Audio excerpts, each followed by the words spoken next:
Welcome to Podcast by the Bay. It is Wednesday, 2 days after Tax Day. It's April 17th. We have the honor of interviewing Phil Ting. Phil Ting is the Assembly District for District 19, which covers Broadmoor, Colma, Daly City, South San Francisco, and Western San Francisco. I want to let you know, Phil, that I'm from Daly City, so you covered my area originally. I'm now living in Foster City. Oh, well, I'm sorry you moved. Well, welcome to Podcast by the Bay anyway. Thank you, Patrick. Phil Ting is educated from UC Berkeley. He lives in the Sunset with his wife, Susan, and his two children. Phil, I did a little bit of background on your information, but I haven't been able to find out where you were born. What city were you born in? I was born in Torrance, California, down in LA. Excellent. Well, congratulations on that. You also are honored to be immigrant parents from people from Taiwan. Your parents are from Taiwan. I also had the interview of interviewing David Chu. David Chu, as you know, is also from Taiwan, and he's doing a great job there too in the Assembly District, just like yourself. I spent quite a bit of time trying to do a little bit more background information about you. I mean, you're in the first few years of your Assembly District, I'm probably going to be off count, but I'm going to assume there's been at least 60 or 70 bills that you proposed. A lot of them I'm passionate about. They affect the Bay Area, they affect San Francisco, they affect the peninsula too. One of the things that we caught recently, and I wanted to kind of get you warmed up, is Lombard Street. Yes. We talked about Lombard Street a little bit. Why don't you give the people on Podcast by the Bay and Peninsula TV what's happening with Lombard Street and what are they trying to accomplish? Sure. As everybody knows, Lombard Street is probably one of the most famous tourist attractions in San Francisco. Every year it draws about 2 million visitors, which is great because we love having tourists in San Francisco, love welcoming people from all around the world. The challenge is you actually have people who live on Lombard Street. Those homes on the street aren't tourist attractions. Those are regular everyday homes. And so it's really about trying to help the people who live on Lombard Street as well as the surrounding neighbors. What ends up happening is people will park and queue and wait to drive down Lombard Street, which is something that people love to do. But that queue could go from 1 to 4 blocks all the way to Van Ness. And that creates a huge amount of congestion, huge amount of traffic. Imagine if you go out for groceries and you can't get back and you have to wait to get into your garage for another 45 minutes because you have to line up to get in line to get into your garage. So what we want to do is try to create a reservation system similar to what Muir Woods did a couple years ago, where you have to pay and reserve a spot, but that way, one, you don't have to wait, you don't have to sit in line for hours on end, and you can come at a particular time spot and get and really enjoy the street. But then we also create a little bit of revenue so that we can manage the congestion and the traffic, because you have people who drive there, you have people who walk there, and you have people who are taking pictures, and that creates a lot of chaos as the numbers get higher during the summer. Well, Phil, it's good to see your background is a little bit different than most of the politicians. You're not an attorney, and you're a financial planner.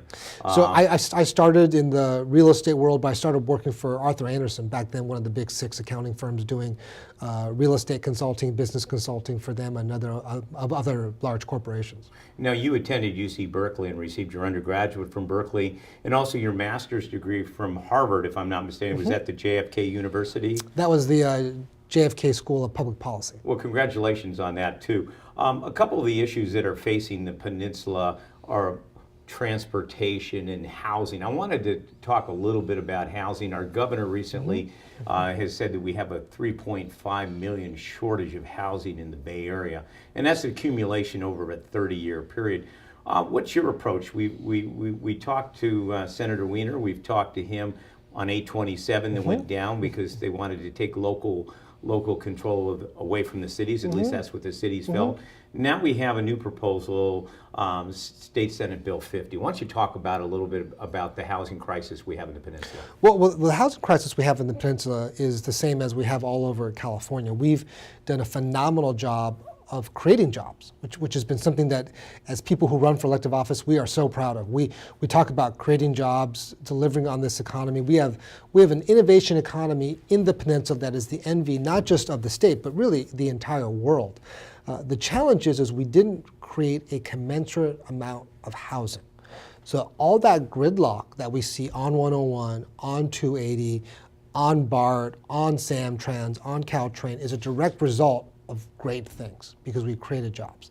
The challenge is we didn't create housing next to those jobs. So where are people coming from? People are coming from Vallejo. They're coming from Vacaville. They're coming from Stockton.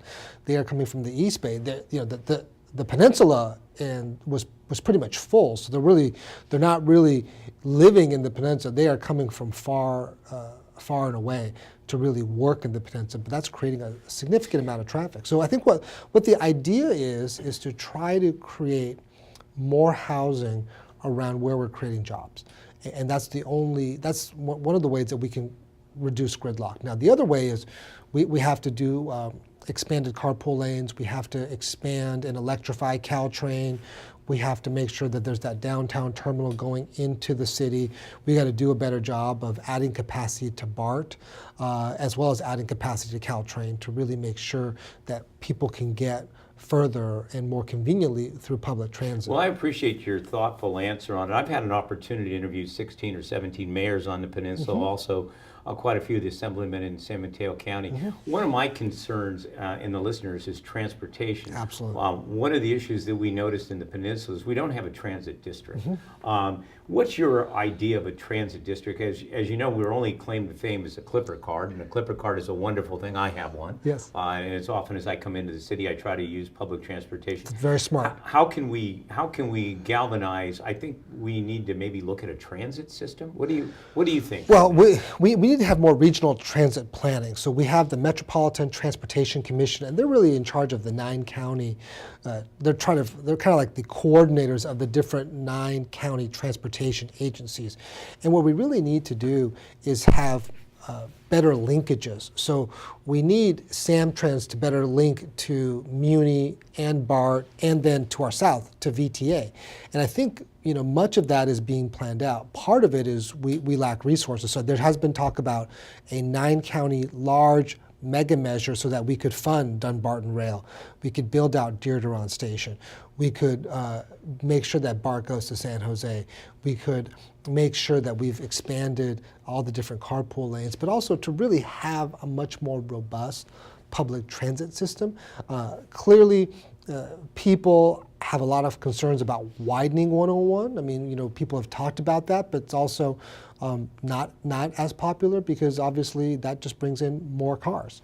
So what we want to make sure is that we can get people around faster and, frankly, through cleaner public transit than through some of the old ways, because I think it's not going to give us the capacity we need to move the kind of numbers of people. I mean, we're talking about hundreds of thousands to millions of people. Well, whether it's BART or Caltrains, they're all fighting for, or BART, they're also fighting for the same federal and state tax dollar on ridership. Right. How can we unite them a little bit better to have a much more efficient thing? Because one of the things that we have is this single driver. We still haven't been able to get that single driver out of the car. Yeah. So one of the big challenges is for most of these big projects, the feds used to kick in 80% of the money. Like for high-speed rail, people always talk about high-speed rail not having enough money. Well, it's partly because for those kinds of projects, the feds were the ones who really kicked in that kind of money in the past. And so because of the federal government really almost getting out of the transportation business, which is really unfortunate. In some ways, the state and the region have had to go it alone.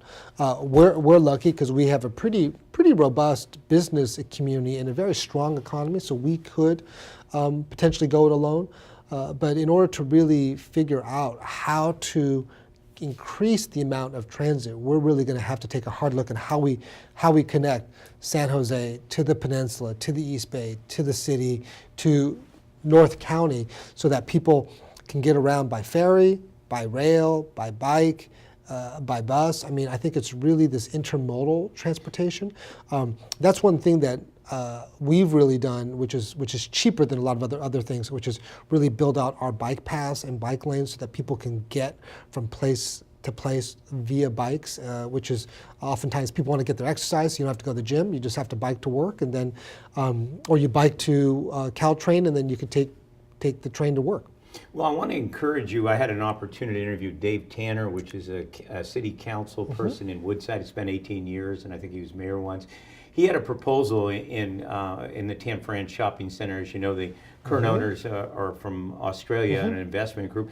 that the shopping center is going to be leveled eventually. And what he was encouraging is a high-speed rail, which would connect all of those cities. Have you had an opportunity to see Dave Tanner's? You can go on Podcast by the Bay and see his video of it. But I think that maybe we need a more, like you said, more robust transit system that can get those cars off the road. No, absolutely, and I think the way that works is you have to make it more frequent and, frankly, more convenient for everybody. Okay. That's the only way to do it. Okay, I appreciate that. One of the other passionate things, and I noticed on your website, you were talking about the homelessness.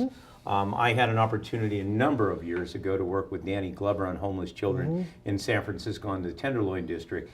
But we're seeing across the state, and I looked at your website, and I think I think the number I saw was about 375,000 homeless.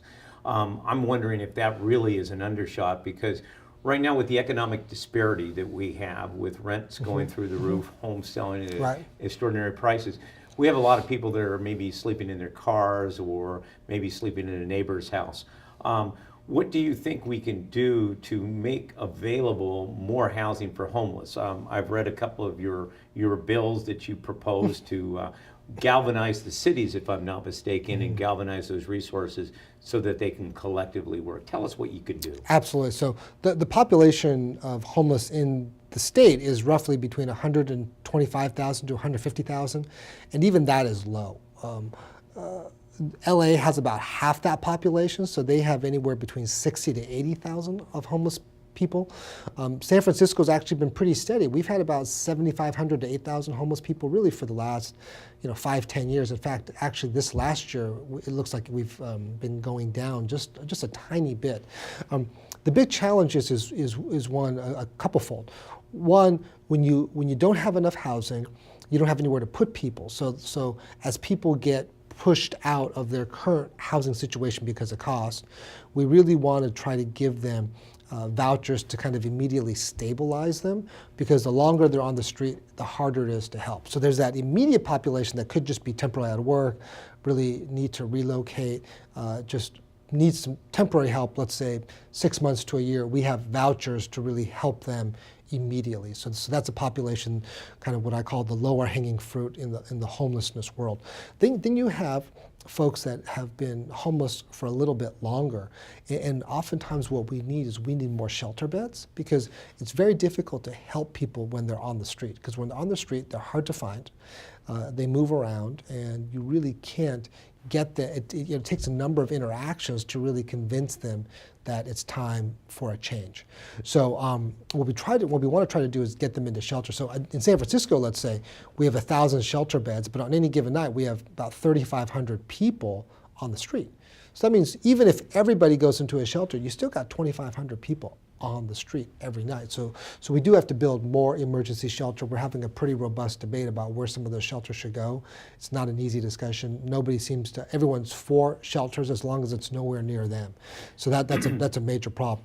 The most challenging piece of it is around mental health and then drug abuse. So you have those issues. I'm glad you brought that up. One of the things that I think that we've overlooked in the educational system is mental health.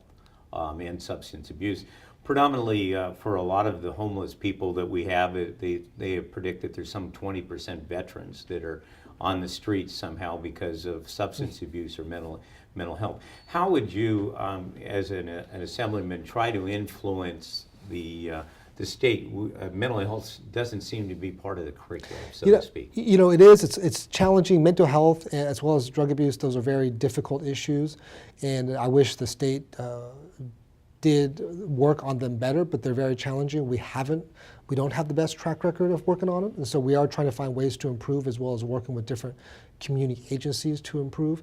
It's unfortunate that the feds originally were the ones who first were in mental health, and they kind of pulled the plug in the 80s, and ever since then, there's really been a trickling of people on the street, and it's really sort of gotten worse. And unfortunately, no one has really picked up the slack. Well, I know reading up on a lot of the bills and legislation, you're really pro-education, which most of the assemblymen are pro-education. What do you think we can do? I'm also a real estate broker by trade. Also, I teach in the high school district. So one thing that I noticed in the curriculum we're lacking is trade schools.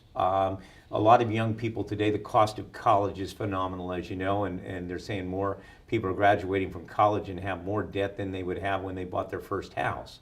But of course, that might be changing now too with the prices going rapidly.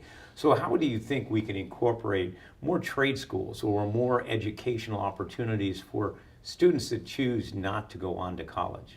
Yeah, it's really unfortunate. During the high school years, we've really moved away from what we sort of called as sort of vocational education. Really, we've only focused on college education and not given anybody the option.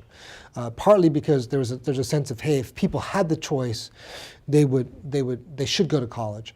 But again, when you look at the numbers, with only say 20% of high school graduates or so going to college, we actually need everybody to get trained for careers that they could do quite well in going to trade school. So the challenge is really incorporating that back into the high school curriculum.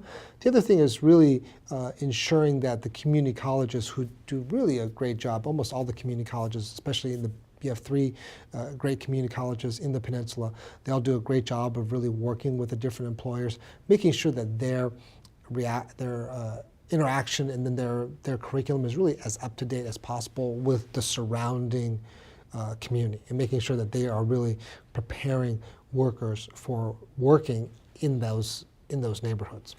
We passed a Proposition 64 on the marijuana initiative in the state, and that seemed to be a wonderful thing. But only on observation, and from what I understand, I think you mentioned something on your website, isn't it about 73% of the cities do not retail marijuana? About 77% have banned marijuana. Banned marijuana. And I was encouraged by your proposal in your legislation. Why don't we talk a little bit about what you're trying to accomplish, because I think it could help. Well, we have a simple idea that the voters passed Prop 64 saying that, again, we should have legal access to cannabis. Unfortunately, what we've seen is, as a reaction to that, cities passing ban after ban after ban, saying they don't want it in their community, which is really unfortunate because of the medicinal purposes, because of the purposes for healthcare, and unfortunately, what we're seeing is that there's this huge reaction to no cannabis. So then, what was supposed to happen, which is cannabis was supposed to come out of the black market, become legitimized, get licensed, pay taxes like every other business. This has driven them further underground, because now all the tax paying and the permitted businesses can't compete with the black market. So now you've basically created this really robust black market, and all the ones who are playing by the rules are almost being driven out of business. So I think really the state and each of all of us in our cities have to make a decision whether we want to continue to make cannabis an illegal drug, because that's kind of what we're doing by forcing them to not be able to compete, by opening up storefronts, by opening up in locations where people are interested in buying them. And what we found is most people have to drive over an hour just to get to a legal cannabis location, unfortunately. So there's a immense lack of access. So our idea is, every jurisdiction, either city or unincorporated county, that passed Prop 64 should at least issue up to 25% of their liquor licenses, should issue enough permits so that at least people can get access to cannabis. Am I accurate that the only town in San Mateo County is Half Moon Bay? I don't know all the different cities, which ones have done what in San Mateo, so I would trust whatever you're saying. Okay.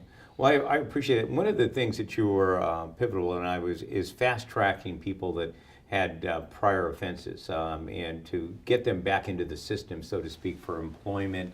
And also to exercise the right to vote. Why don't you talk a little bit about it? I've been very passionate about trying to get people back into society. That's right. And talk about it, because I know you've really put your heart into it. So we have about 8 million people in the state that have either got arrested for something, and when we say arrested, that means they were just arrested, never convicted. They just have an arrest record on their record, or convicted and they serve time. And these are all nonviolent offenders. These are people who have the right to have those records cleared by law. So our bill right now is not changing that. All we're saying is that that should be expedited. Right now, if you want to go do that, you have to pay a fee, go into court, sometimes hire a lawyer, and then it takes the state and counties a whole bunch of work to do it. We want to expedite it and really streamline that. So we want the Attorney General to create a database. The database is a statewide database. They would be the record keeper. Send it to the 58 different counties so that when somebody calls the courts for someone's background to do a background check, the courts just withhold that information rather than give it out, because that is what they're supposed to be doing if the record is clear.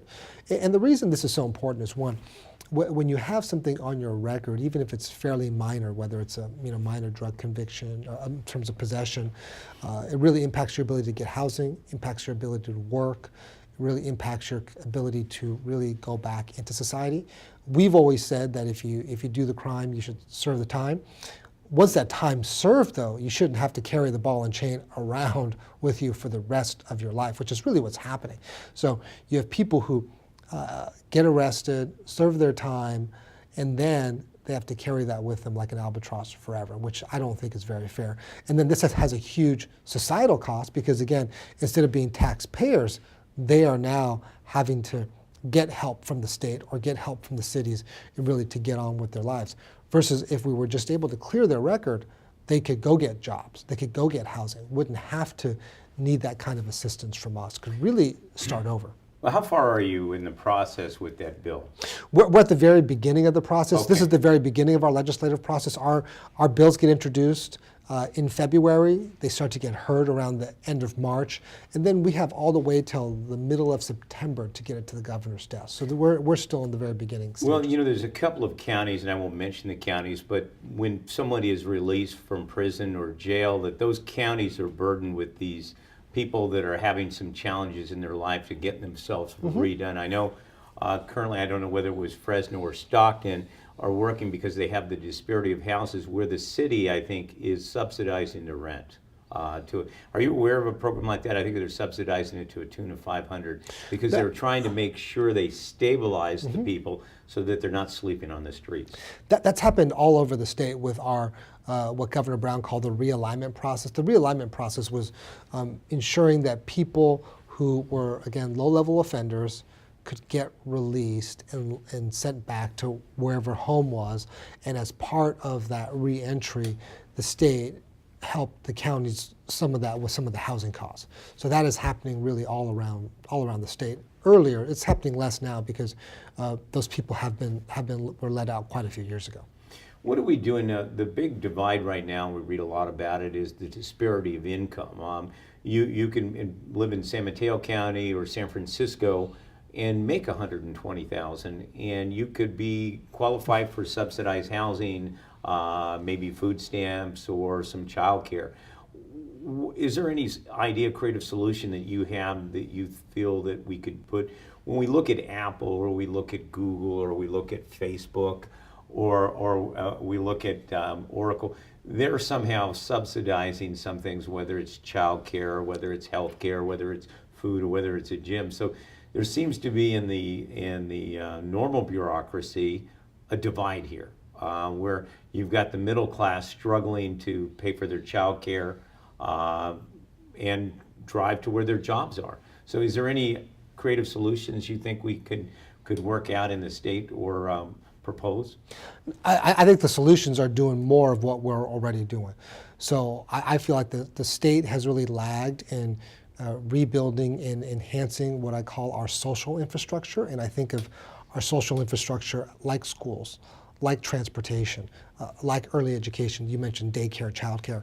And what that is if the state was able to do a better job and offer it more consistently, then people wouldn't have to take money out of their pockets. I know when I was going, when my children were born and they went into daycare, that cost upwards of about $2,000 a month just to put them in daycare. And this was not a fancy daycare. This was just a run-of-the-mill daycare, but that's what the costs are.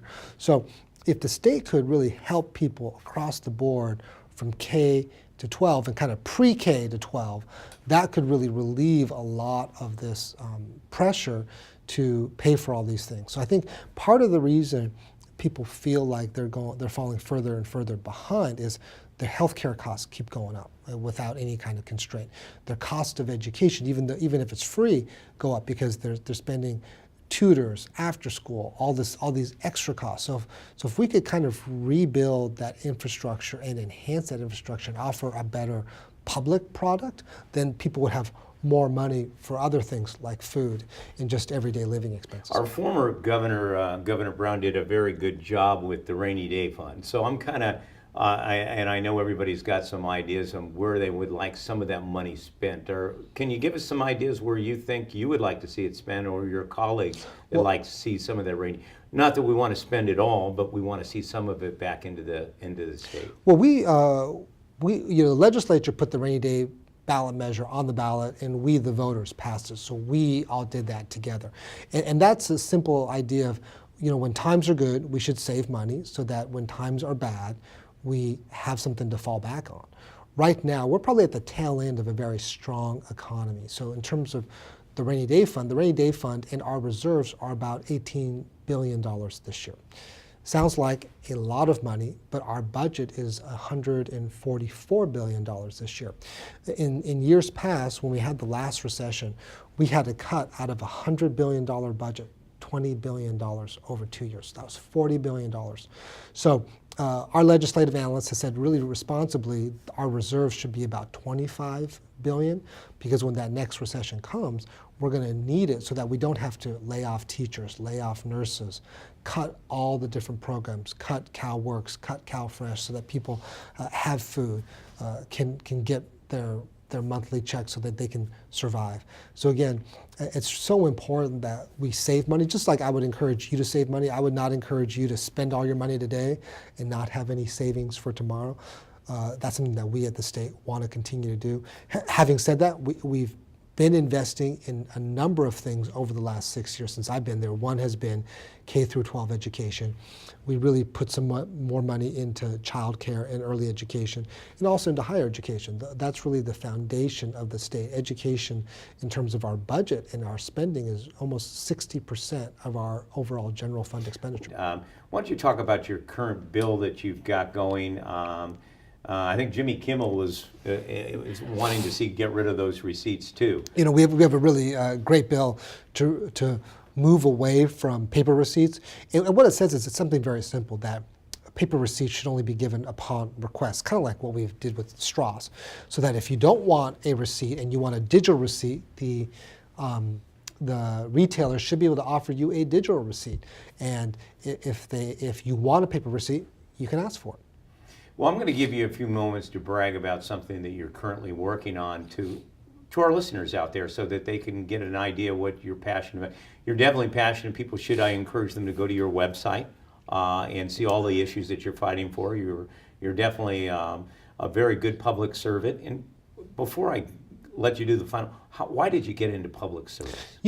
For me, I'm a born and raised Californian, and I am so proud of everything that I've really been given from California. I went through public schools, went to a public university, and this is my way of really serving and giving back to the state that's given me so much. To me, when I was growing up, we had this California dream: you work hard, play by the rules, that the state was really going to give you this kind of opportunity, and it's kind of given me every opportunity that I could hope for.